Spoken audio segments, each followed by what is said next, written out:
Hi friends, welcome to our channel Janvi Fashion and CVJ Fashion covering jewelry.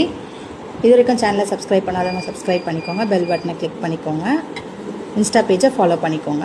இன்றைக்கி வீடியோவில் பார்க்கக்கூடிய collection என்ன பார்த்தீங்கன்னா ஒரு ஹாரம் தான் பார்க்க போகிறோம். ஏடி ஸ்டோன் வச்ச ஹாரம். இது ஃபுல்லாமே பார்த்தீங்கன்னா உங்களுக்கு க்ரீன் ஸ்டோனில் வந்து உங்களுக்கு ஒர்க் பண்ணியிருக்காங்க. ரம்ஜான் ஸ்பெஷலாக கொண்டு வந்திருக்கோம். இதோட ஆஃபர் ப்ரைஸ் என்ன பார்த்தீங்கன்னா 1350 ப்ளஸ் ஷிப்பிங் வித் பேக் செயினோடு வந்துடும். 1350 ப்ளஸ் ஷிப்பிங். ஸ்க்ரீனில் தெரியிற வாட்ஸ்அப் நம்பர் பின் பண்ணி ஆர்டர் ப்ளேஸ் பண்ணிக்கலாம். குவாலிட்டி பாருங்கள், இயரிங் குவாலிட்டி. இதுக்கு பின்னாடி வந்து உங்களுக்கு புஷ் பேக் வந்துடும். பெண்டன்ட்லேயே இந்த மாதிரி ஸ்டோன்ஸ் இருக்கும். சென்டராக மட்டும் உங்களுக்கு ஏடி ஸ்டோன்ஸ் வரும். ஃபுல்லாகவே இந்த மாதிரி உங்களுக்கு கவர் ஆகும். ஸ்க்ரீன்ஷாட் எடுத்து வாட்ஸ்அப்பில் பின் பண்ணி ஆர்டர் ப்ளேஸ் பண்ணிக்கலாம். இந்த மந்த் எண்ட் வரைக்கும் மட்டும்தான் இந்த ஆஃபர் இருக்குது. 1350 ப்ளஸ் ஷிப்பிங் வித் பேக் செயினும் நம்ம போட்டு கொடுத்துருவோம். குயிக்காக ஆர்டர் ப்ளேஸ் பண்ணிக்கோங்க. தேங்க்ஸ் ஃபார் வாட்சிங்.